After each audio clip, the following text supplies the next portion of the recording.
আজকের পর্বে আমরা দেখতে পারব হারানো ফর্ম উদ্ধারের মরিয়া চেষ্টা ও আত্মবিশ্বাস। হ্যাঁ বন্ধুরা, তা জানতে হলে ভিডিওটি সম্পূর্ণ দেখুন। এই পর্বে ঈশা তার এবং সূর্যের বিয়ের আইনি প্রমাণ সংগ্রহের জন্য আপ্রাণ চেষ্টা চালায়।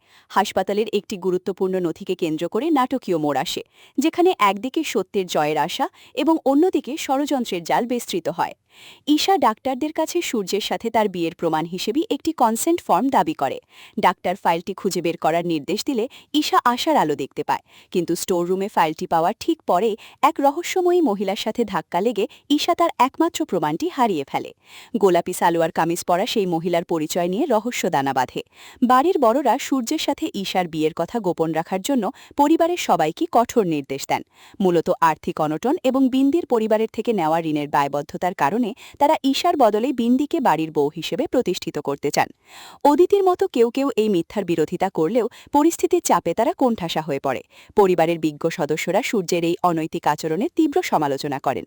তারা বিশ্বাস করেন যে সত্য সাময়িকভাবে বিপন্ন হলেও কখনোই পরাজিত হয় না। ঈশা প্রমাণ হারিয়ে মানসিকভাবে ভেঙে পড়লেও তার বাবার উপদেশে পুনরায় সাহস সঞ্চয় করে।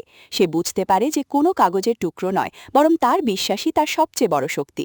পর্বের শেষ দিকে সূর্য এবং ঈশার মধ্যে তীব্র বাক্য বিনিময় হয়।